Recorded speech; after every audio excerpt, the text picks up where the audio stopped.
dreadful. Shut it, spunky little cunt. Go away.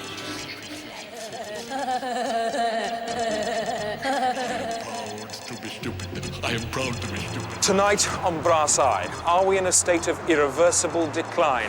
What's the reason? What can be done about it? And if there is a solution, who on earth is going to put it into action? Or is everything just great?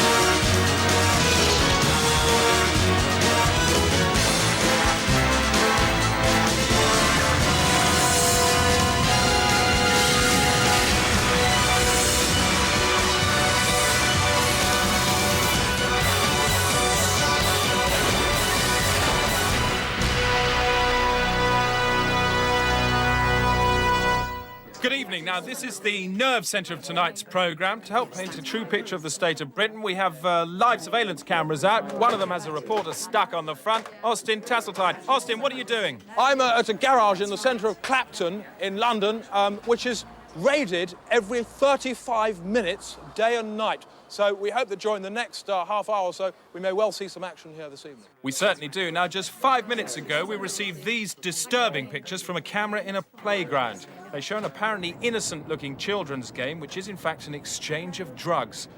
There they go. And if you think about it, those two children are extremely lucky not to have been killed to bits. The State of Britain. 1996.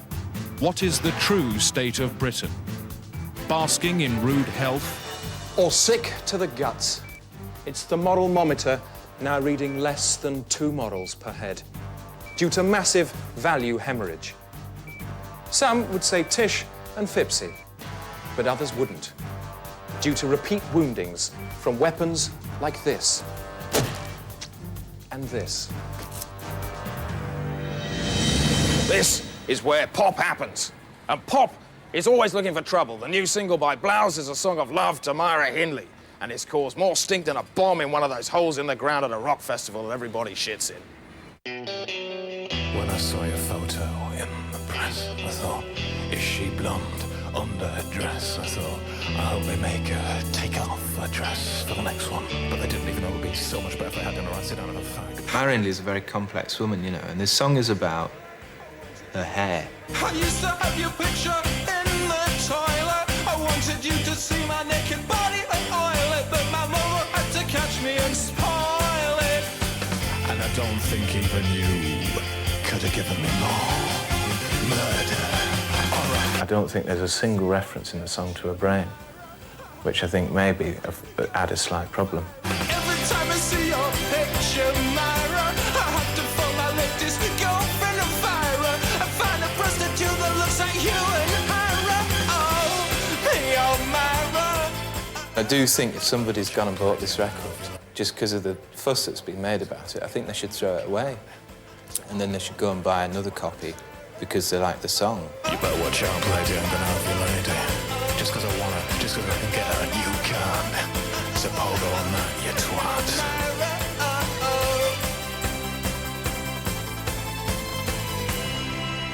Traditionally, we turn to the Bible for help, but now even that's been devalued by those who used to espouse it. Terry Waite, once special envoy to the Archbishop of Canterbury, has been paid £2 million to write a 5th gospel to replace the existing 4. Jesus didn't know he was Jesus until he'd been chained to the radiator for some time. Are we now utterly without guidance? How else do you explain the popularity of events like this? Next week, Peter Sutcliffe takes to the West End stage to star in a musical of his own life. On day release from Broadmoor Prison, Sutcliffe has been rehearsing intensively for 3 months.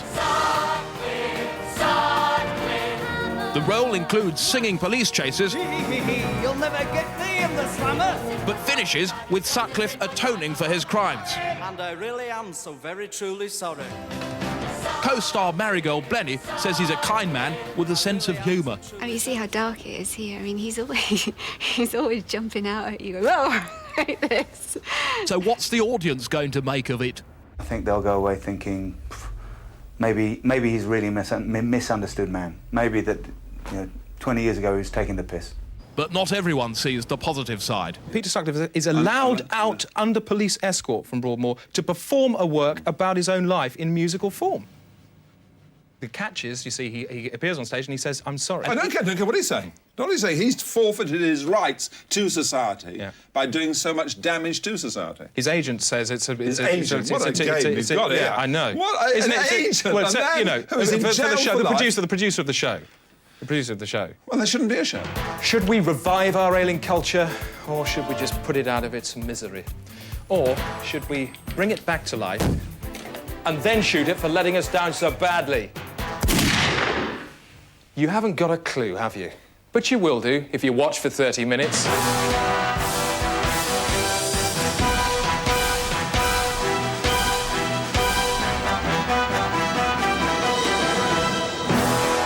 Now, if you want to take part in the programme and let us know what you think of Britain's state of decline, then please do make use of our phones.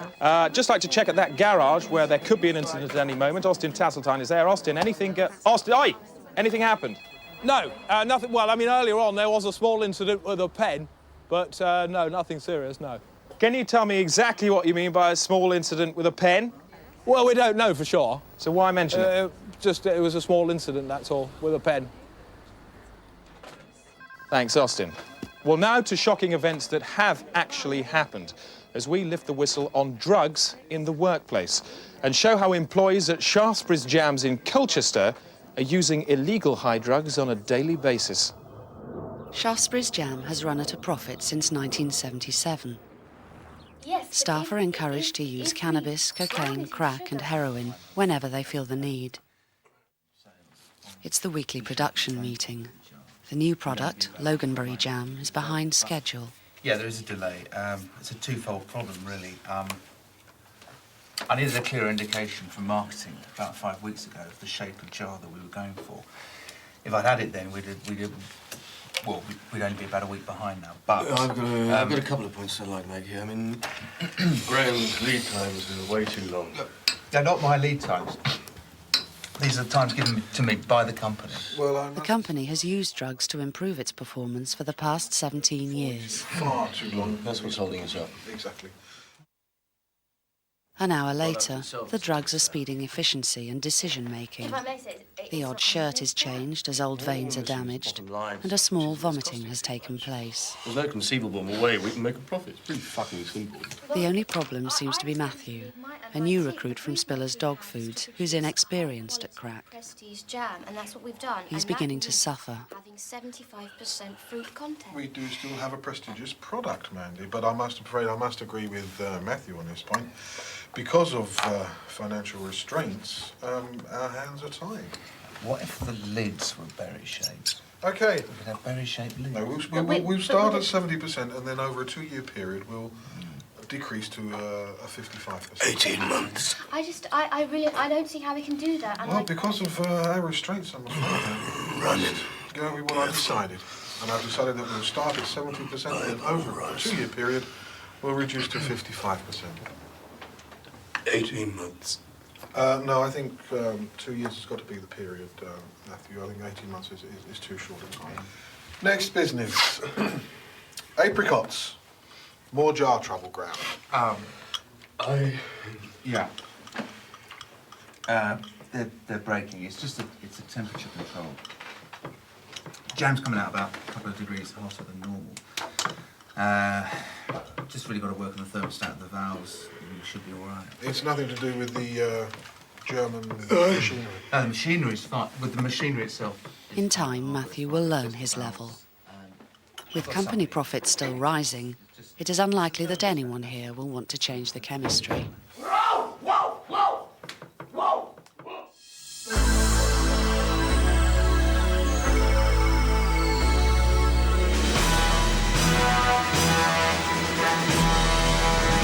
Married her. What does he expect? We're back live now, going to that garage which we're expecting to be raided at any second. Austin Tasseltine is there. Austin, anything happened? Nothing. No violence or stabbings? None at all, Chris, no.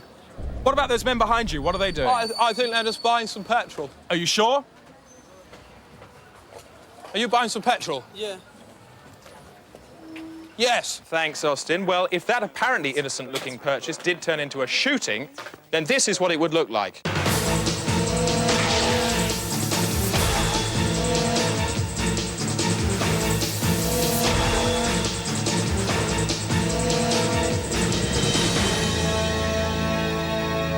Now, according to experts, that's exactly what would happen. We certainly hope so, Oh, yes. belt up.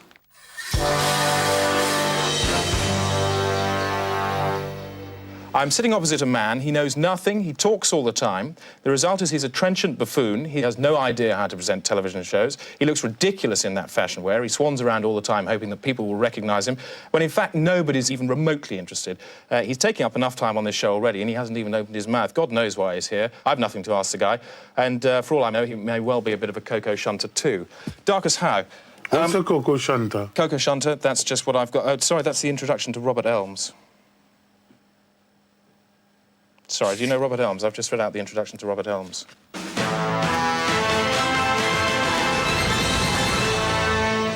just caught fire. It wasn't my fault. Back to our live cameras now. Austin Tasseltine is at that garage we're expecting to be raided at any moment now. Austin, any incidents yet? There's still nothing going on here, Chris, apart from young Seagull that seems to have broken into the booth and is making the man there rather unhappy. Fucking bird.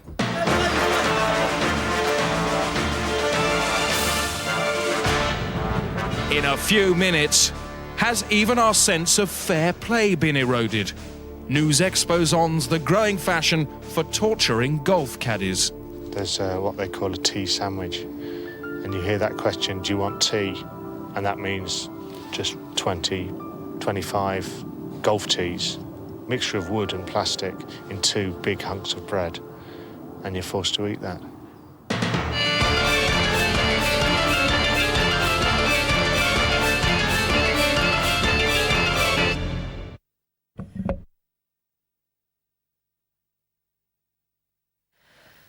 The broadcaster and entertainer Clive Anderson has been shot dead by television host Noel Edmonds at his house in Cornwall this evening. Police attended the incident but were prevented from entering the grounds by machine gun fire. From Cornwall, Vivian Banch reports. The incident took place at around 7:30 during dinner when Mr. Edmonds produced an automatic weapon and began shooting indiscriminately at his guests. One servant witnessed the bloodbath but managed to escape intact. I came round the grounds, round the back way, and then got through the fence over here. Any idea why Edmonds has done this? No idea. He's never done it before. An hour later, Edmonds appeared at a top window with blood on his face and threw what may have been a head onto the ground below. It is not known what happened to the other guests, but Edmonds has now taken up position on his roof with an armoury of precision weapons. Less than half an hour ago, he was seen firing a rocket launcher at a wedding party over a mile away. The estate is now surrounded, but police fear he may take to the air in a helicopter gunship and start spreading his massacre over hundreds of miles. The world of show business has tonight reacted with sadness and horror. Well, I just heard a rumour about it. I don't know what's happened at all. Apparently Clive Anderson was shot. Clive Anderson was shot by who? Not by... By Noel Edmonds, yeah. What? No. I'd say there's no excuse. None whatsoever. And if Edmonds is still inside the house? Well, just shoot him. I mean, people like me, we're supposed to be rascals. But it's your Edmonds, your Thomas Hamiltons, your Hungerford Guy, all so-called nice people. They ought to shoot him off the roof as quickly as possible. Yes. And there'll be an update at 11:30 after our next scheduled programme.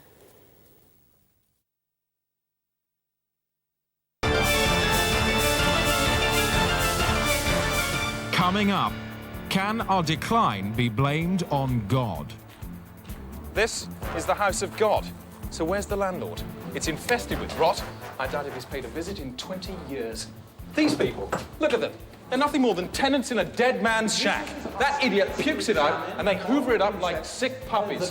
Just a second, Father. When did you last check your facts? My point entirely. We've had this book analysed. It reads like the ramblings of a drugged horse. The question tonight, is God confused like his prating truth pimps, or is he dead?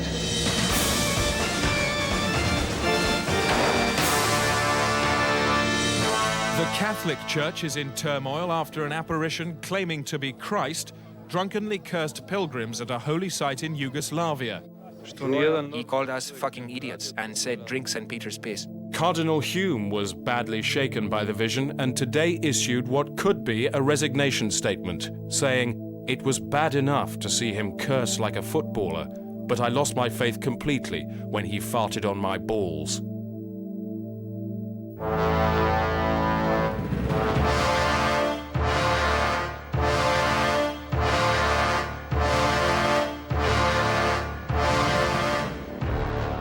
Welcome back. I was about to read out some of this drivel that you've been phoning in all evening, but luckily we've been saved from that because there has been an incident at that garage. Nothing more than a seagull attack when we were last there, but it's got a bit more dramatic. Austin Tassel time. What's happened?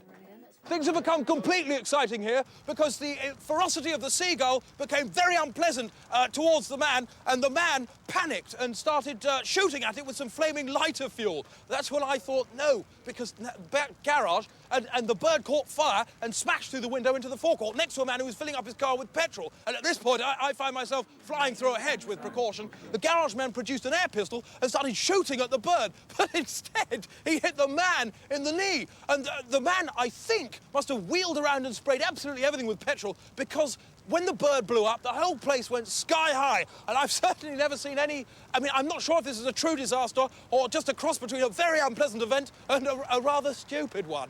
Thank you.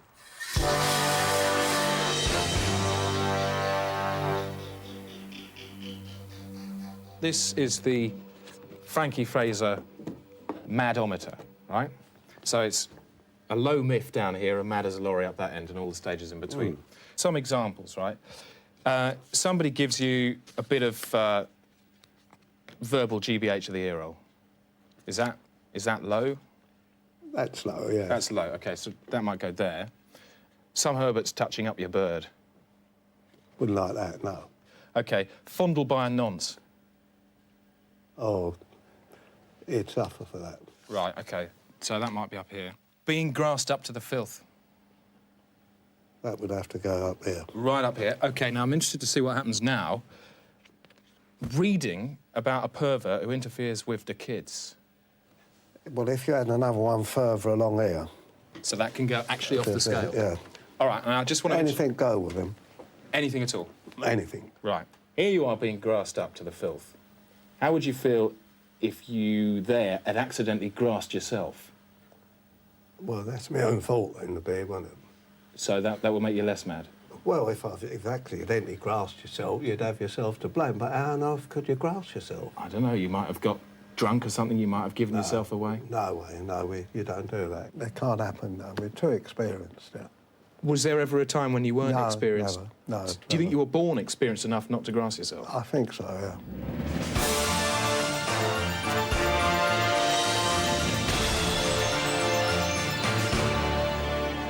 Whatever our state of decline, there's no denying the power of miracles to focus hope.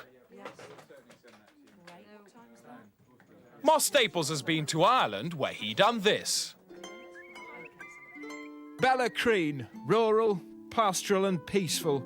The last notable event here was in 1792, when the nationalist Patrick Duggan single-handedly besieged the British Army until it starved to death. But for that, Ballacreen wouldn't bother a single map. Or a guidebook. There's only one entry. It's less than an inch long. But all that's changed now because of that one. Patricia O'Dennell, the local girl who says she saw the statue of Mary driving a car through a field. Patricia, what does the statue do? It kisses me and tells me everything will be all right with Daddy. 2 days later, Spike D'Nabony claimed the statue had driven into his garage and asked for petrol. I thought I heard her say very quietly, fill her up. So I did. She pulled a face. Went like this. Villagers at the grotto started incorporating the face into their prayers. Many say they hear the sound of roaring engines or see puffs of smoke from the grotto exhaust pipe. The driving statue has also brought pennies from heaven. If you look for a doubt here, you won't find one here. proof for me is that they found a white plaster powder, and they're after sending it off for testing, and the results came back, and there's virgin DNA in the plaster. No one takes it more seriously than Patricia's mother. I gently suggested she might like to pray in the middle of the road, and that if she were to be killed by a car, then the chances of her going to heaven would be higher. When you're kneeling in the road, do you think, I want a car to come and hit me? Yes. Kneeling girls, statues, driving cars. What's going on? 10 years ago, a man was arrested in the area for driving statues around in a car. Was it him? Right, not you then. He told us not. Could the priest explain it? Well, I think it's unlikely it was a miracle, but the fact that the car has been driven on the right-hand side might indicate that she came from the Holy Land. No. The most likely explanation is that people are just seeing some blue light bouncing off a strut. But try telling that to these bog-brain Murphys. You'd have more chance of getting a blowjob from the Pope.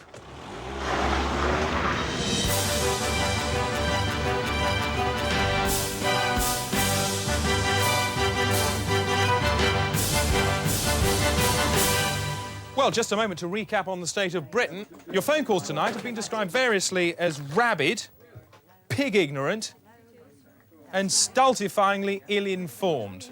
Thanks for those. Just want to go back to that exploded garage, because it could, of course, still be the scene of a late-night incident. Austin Tasseltine, will you stay there for us all night? Yes, yes, I will, yes. Good man. And we leave you tonight with a question. As we approach the third millennium, have we really come to this?